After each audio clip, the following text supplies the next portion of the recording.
Bonjour à tous et bienvenue pour une nouvelle mise au point.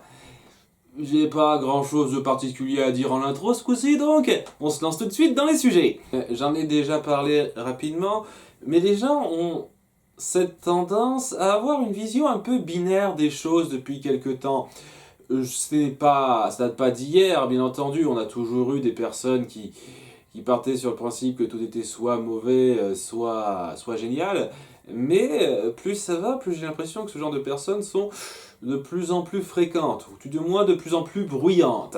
Parce qu'on a de plus en plus affaire à ces critiques, à ces personnes qui vont à fond dans la haine ou l'amour d'un film sans prendre la peine de les analyser plus que ça. Et mine de rien, je parle pour les films, mais c'est pour tout, pour les séries, les bandes dessinées, etc. Mais même dans la vraie vie, je veux dire, aux États-Unis en particulier, je vais pas m'étendre sur le sujet, mais si vous voyez l'actualité aux États-Unis, il y a vraiment deux points de vue assez extrêmes qui se confrontent, et sincèrement, j'ai énormément de mal à me mettre dans un camp ou dans l'autre. Hein. C'est assez atroce de voir que les parties les plus bruyantes de, de ce, des opinions, c'est les parties extrêmes. La pensée, l'opinion, l'analyse, elle, c'est un peu perdu en chemin, je trouve. Voilà, bon, un peu, parce que mine de rien, on a encore affaire à de très, très bonnes critiques, de très bonnes analyses qui arrivent à faire un entre-deux, à faire la part des choses, bien sûr, mais et voilà, maintenant, on a vraiment, lorsque un film sort, parce que c'est un peu ce qui va nous intéresser aujourd'hui, deux approches, deux points de vue, deux possibilités uniques qui viendront dans la tête de certaines personnes. C'est-à-dire, soit le film va être super génial, rien à redire, putain de chef-d'œuvre, ou alors ça va être une sombre merde, rien à sauver, on l'emmerde. Et il y en a quand même de temps en temps certains qui ont un troisième point de vue, c'est-à-dire oh, passable. Voilà, c'est soit passable, soit super génial, soit à chier. Voilà, c'est en général les trois points de vue qu'on a tendance à voir le plus souvent maintenant au sujet des films. C'est... Et je trouve que ça manque cruellement de nuances.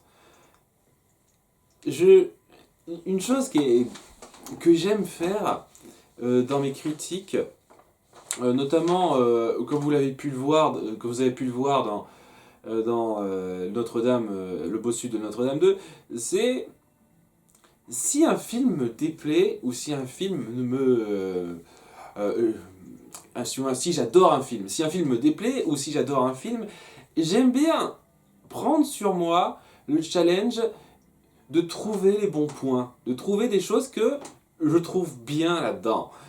Dans Le Bossu de Notre-Dame 2, ce film est mauvais, il n'est pas bien réussi, il part d'une idée mauvaise à la base, parce que Le Bossu de Notre-Dame était un film parfaitement autonome qui avait vraiment pas besoin de suivi, et c'est ça qui plombe le film d'avance pour moi.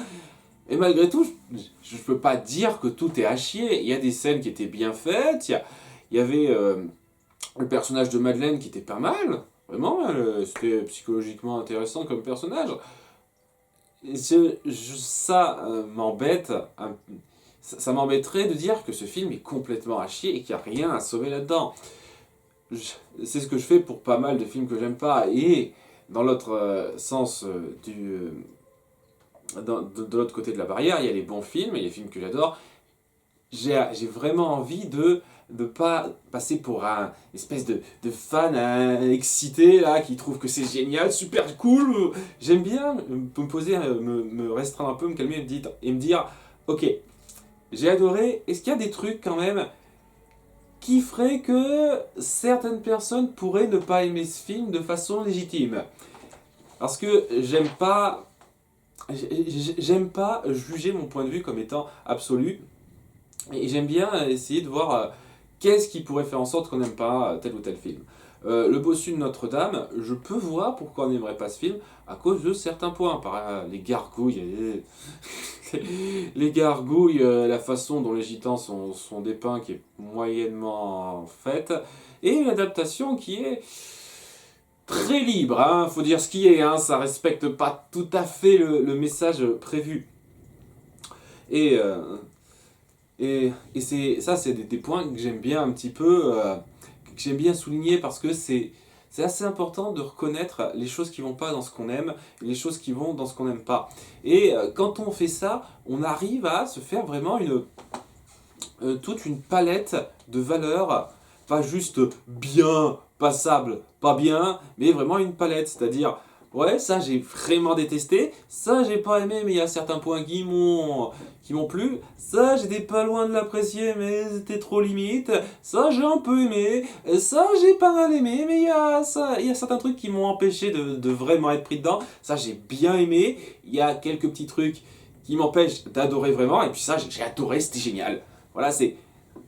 Déjà, ça, c'est toute une palette de possibilités, et on peut en faire d'autres là-dessus, qui font que juger un film, c'est pas juste cocher une case pas bien, passable.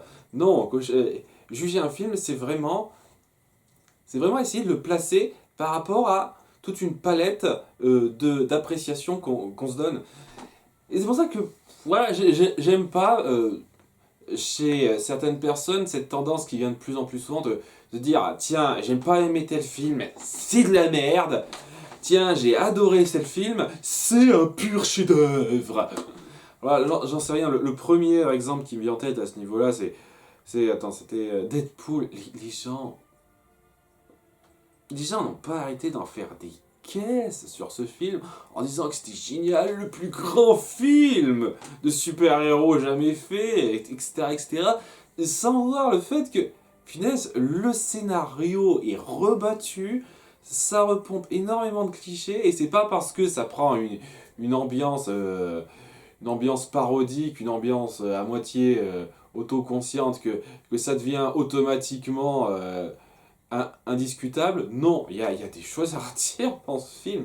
Et très peu de gens le font. Tout le monde dit ouais, c'était génial, le super film, le plus grand film de super-héros de tous les temps. Ouh. Et sans chercher à analyser plus que ça. Ils ont juste vu le film, ils ont aimé, ils ont dit ouais, c'est génial. Pareil pour notre film, qu'est-ce que je pourrais dire comme exemple dans notre cas quel film? Ah oui, Pocahontas 2, par exemple.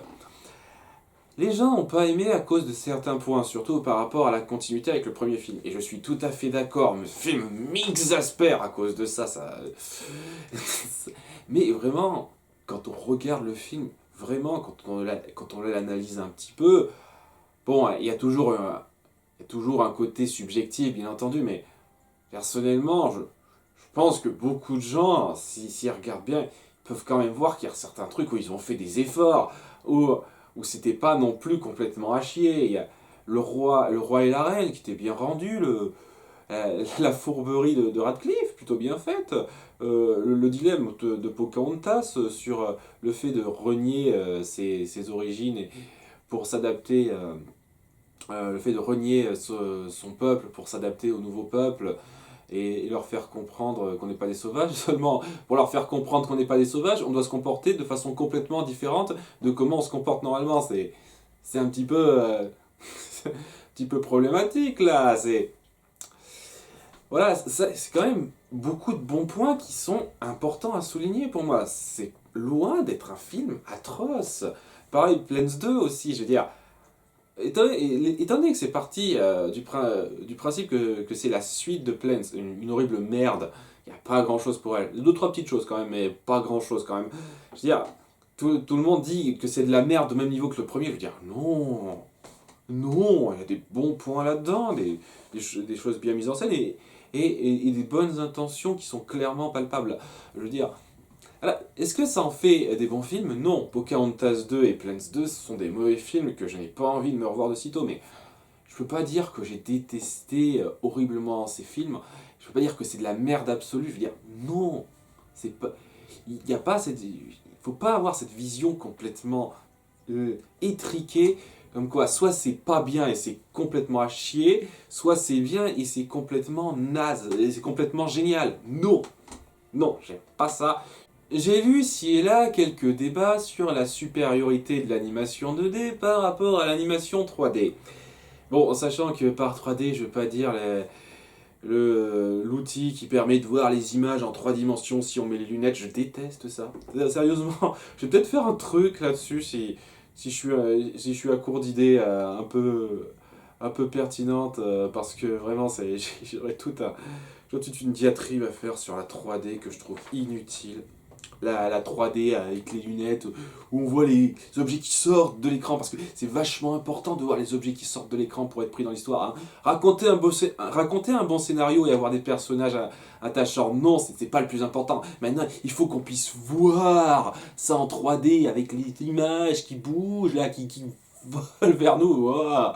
Bon, excusez-moi, là je fais une petite parenthèse là-dessus. Je n'aime pas la 3D comme on l'a défini maintenant, mais par 3D, je veux dire l'image de synthèse.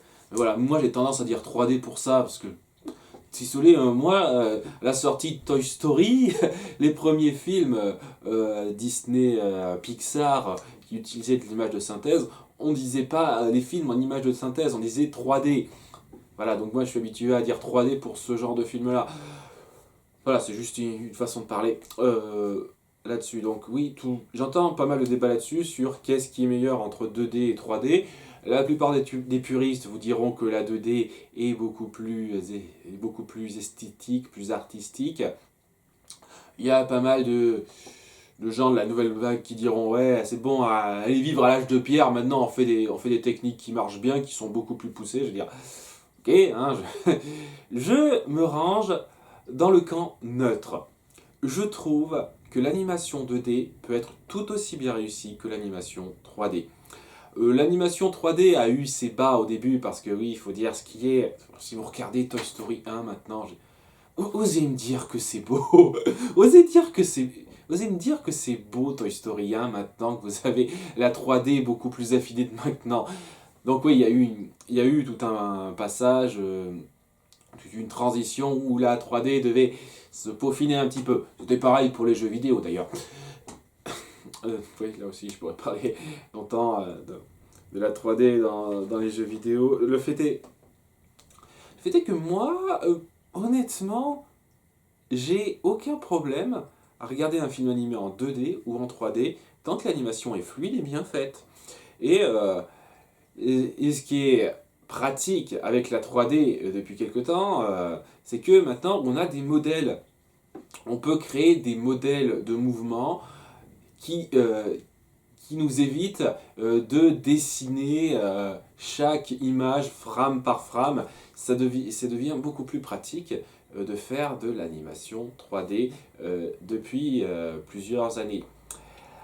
Et c'est pour ça que même si j'apprécie autant les deux styles, j'arrive à avoir au final un léger ressenti envers l'animation 3D parce que on fait quasiment plus de films 2D animés maintenant. Et ça m'exaspère parce que j'aime bien les deux et j'aimerais bien avoir les deux.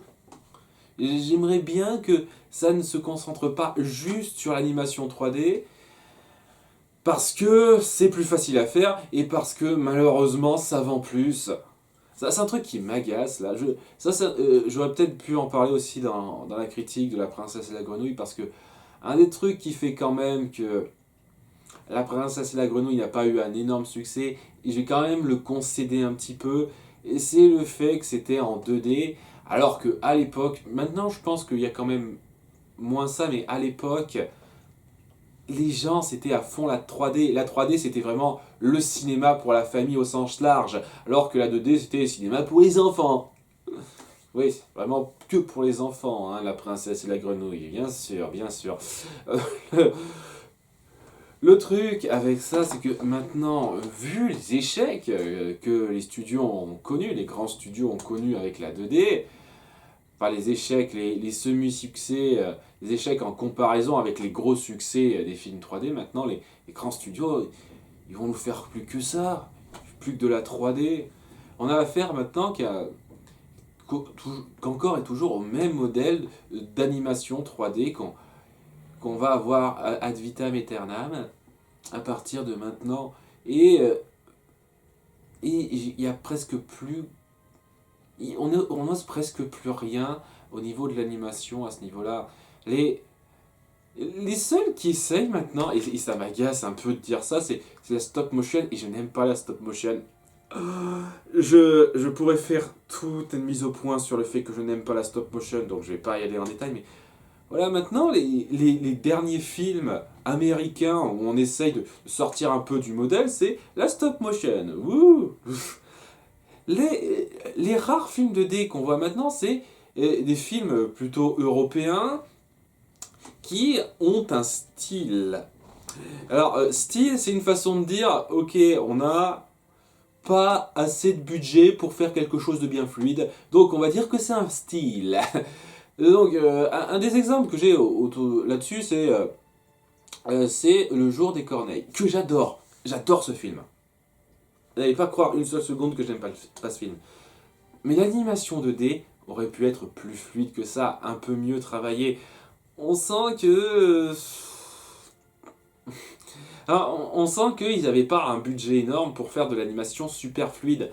Ce qui entre légèrement... ce qui fait... excusez-moi, je perds mes mots. Ce qui gâche très légèrement le plaisir de voir le film. Et qui est très bon, hein, en dehors de ça. Et oui, à part maintenant l'animation japonaise, en Occident, on a quasiment plus d'animation 2D. Plus d'animation 2D travaillée bien fluide. Bien fluide. Le dernier en date qu'on a eu, c'était Winnie l'ourson. Wouh. Ah. Et vous savez, ça c'est un truc aussi que j'aimais quand même chez Disney Toon, à l'époque où tout le monde arrêtait pas de nous foutre de la 3D au début des années 2000, maintenant, puisque c'était plus la mode, la 2D, ben Disney Toon, ils ont continué à faire leur suite en 2D. Et plus ça allait, plus leur 2D, la plupart du temps, était bien réussi, plus c'était peaufiné, plus c'était travaillé. Je veux dire, les premières suites 2D Disney Toon, c'était... ouais, quand on voit l'animation de Aladdin 2 et des suites La Belle et la Bête, surtout la deuxième suite, ça fait mal, hein. C'est pas agréable à voir, c'est pas agréable à voir en comparaison. Et oui, donc à part les Miyazaki dont je n'aime pas trop l'ambiance, oui, je vais pas m'étendre sur les Miyazaki, les studios Ghibli, tout ça. Que je suis sûr qui ont énormément de fans, et je suis désolé pour vous, hein, je suis pas pris dedans la plupart de ces films, c'est moi. À part cela, maintenant on n'a plus que des films 3D très formatés dans la forme que je ne déteste pas du tout. J'aime la bonne animation 3D, et en fait de la très bonne animation 3D, hein. Je veux dire, Vaiana, c'est un bon film qui a ses problèmes scénaristiquement, mais au niveau de l'animation, j'ai rien à redire, punaise. Le travail sur la 3D est très bon, hein, on sent que c'est bien affiné et tout. Quand on regarde la bande-annonce de Cars 3, je veux dire, si c'est de ce niveau-là, votre 3D, j'ai rien à dire, les gars, ça va être magnifique, hein, c'est... Et venant de la franchise qu'on accusait d'avoir l'animation la plus feignante par rapport à leur personnage, je trouve que c'est quand même vachement... c'est quelque chose, quoi.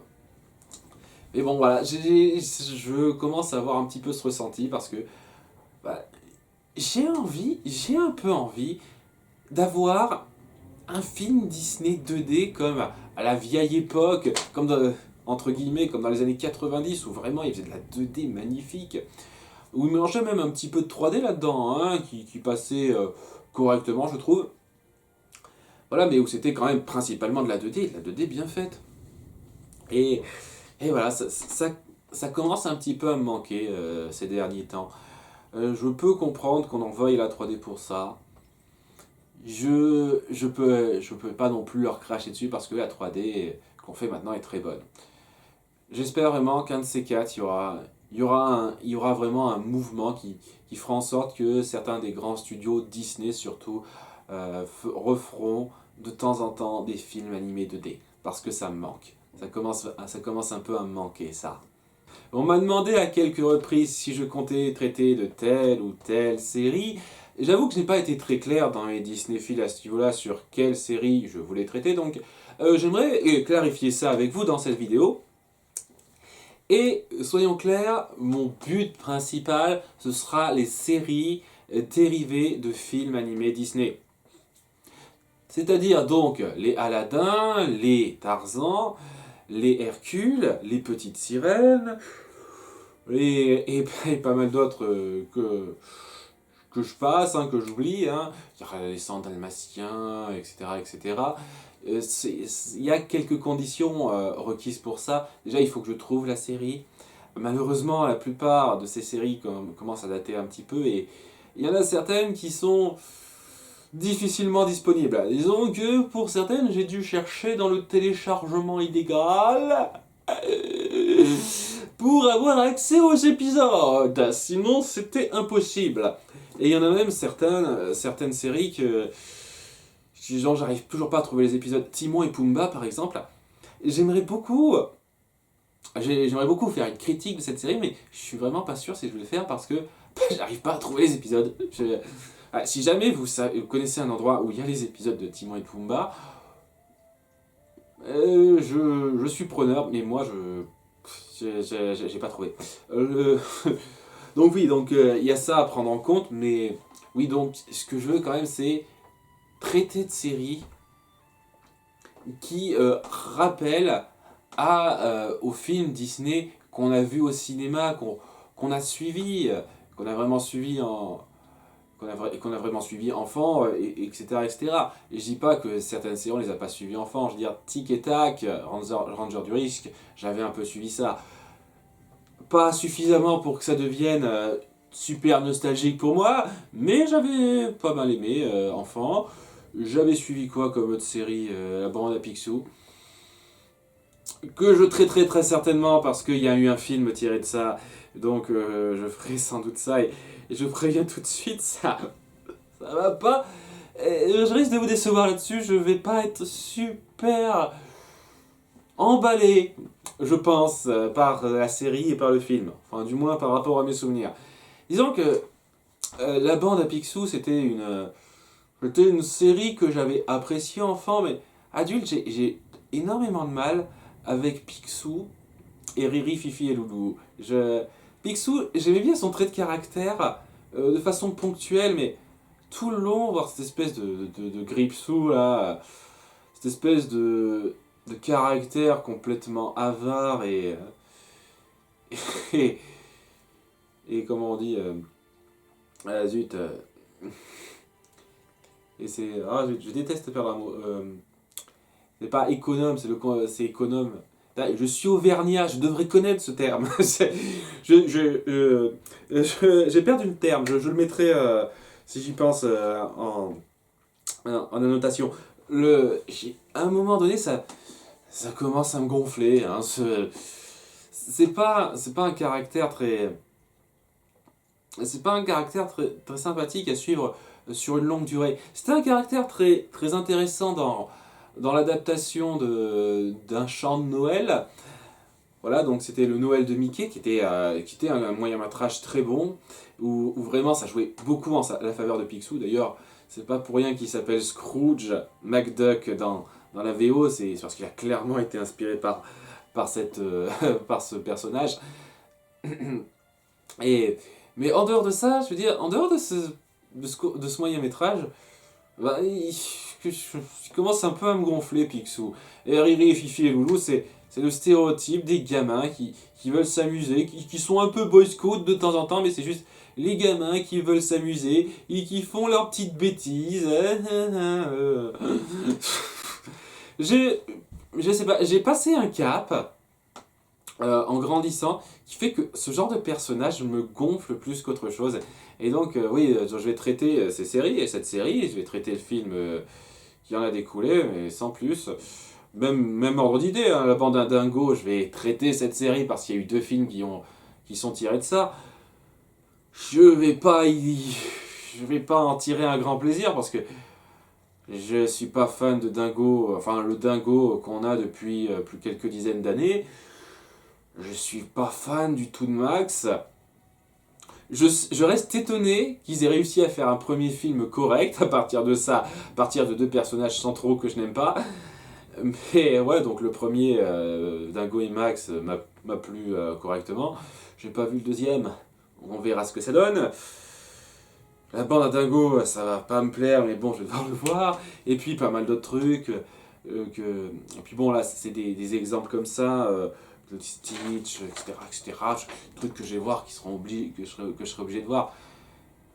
On m'a appris l'existence d'une série Stitch japonaise, type animé japonaise, qui apparemment est très mauvaise. Donc je verrai ce que ça donne, hein. Je vais essayer de pas juger par rapport à ce que les autres ont dit. Je sais que j'ai trouvé la série animée Disney de base correcte pour ce que j'en ai vu, donc on verra ce que ça donne. Et puis bon, je vais pas non plus m'étendre sur chaque série Disney animée qui existe. Il y en a certaines que je ferai pas. Alors en tout cas, que je ferai pas de la façon dont on pourrait s'y attendre. Je ferai sans doute, je compte faire des séries Disney de la même façon que que j'ai fait les Herculogues. Donc, comme j'en ai déjà rapidement parlé à un moment donné, Gravity Falls, j'ai bien envie de traiter ça un peu comme j'ai traité les Herculogues. C'est une de mes possibilités. Et j'ai bien envie de me refaire Gargoyles de cette façon-là. C'est-à-dire, Gargoyles, ça fait des lustres que j'ai pas vu cette série. J'en garde un très bon souvenir. J'ai bien envie de me faire une espèce d'avis à chaud au fur et à mesure des épisodes, de redécouverte là-dessus, de la même façon que les Herculogues. Par contre, vous voyez, je peux pas faire ça simultanément.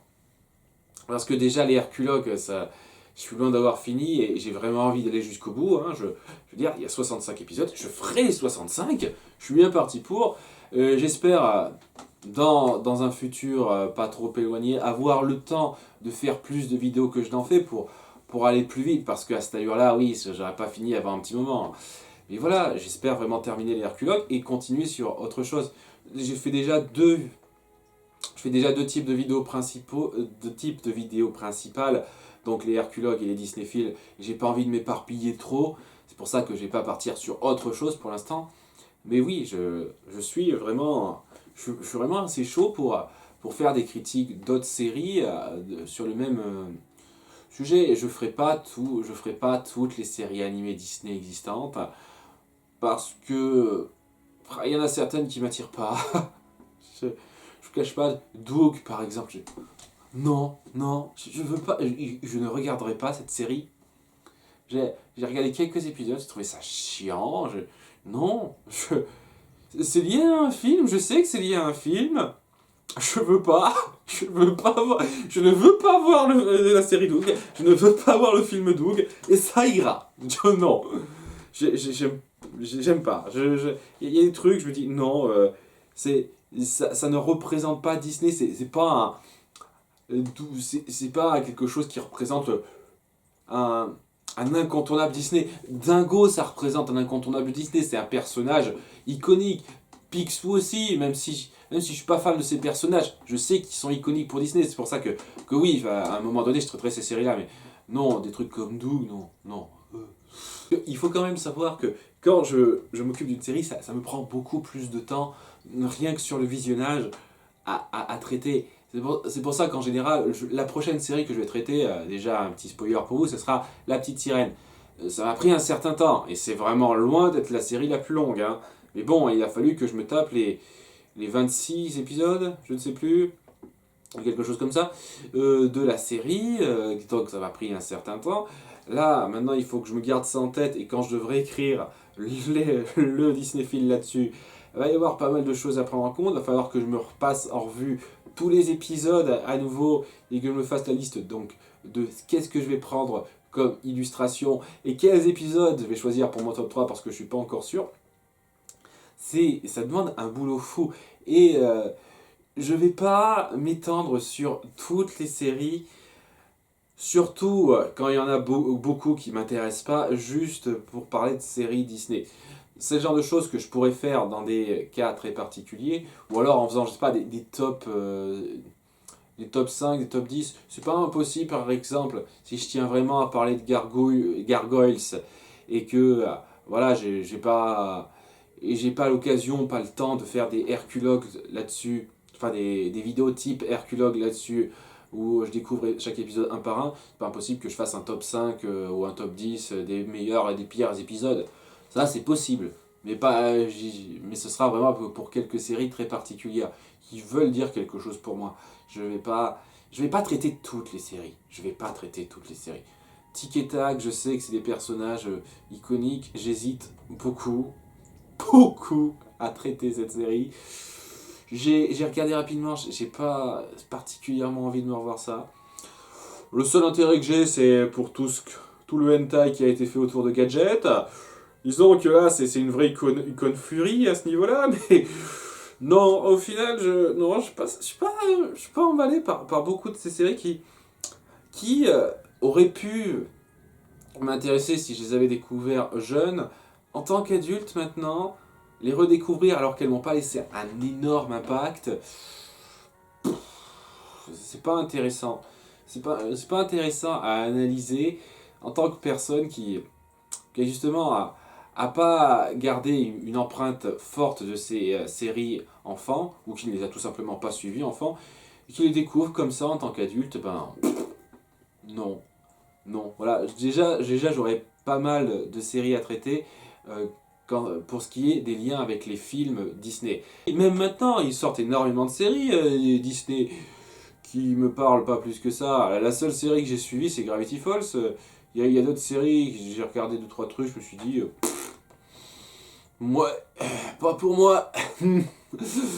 Je peux pas traiter de tout. Hein, la série la plus récente que je vais traiter, je pense que ce sera La Garde du Roi Lion, parce que c'est en lien direct avec le Roi Lion, et c'est clairement une exploitation d'un succès pour se faire du fric. Ah, pour moi, c'est clairement ça. Vu tous les nouveaux trucs qu'ils introduisent de façon pas du tout naturelle, on sent clairement qu'ils forcent la série. Alors reste à voir, une série forcée, ça peut être pas si mal non plus au final, mais je m'attends pas à quelque chose d'extraordinaire. On verra, on verra. Mais voilà, donc les séries que je traiterai, peut-être que si je prends le temps d'y réfléchir, je vous ferai une liste des séries principales que j'ai en tête là-dessus. Quoi qu'il en soit, c'est terminé pour cette mise au point. Donc on se retrouve dans très peu de temps pour la critique du monde de Nemo. À très bientôt. Ciao.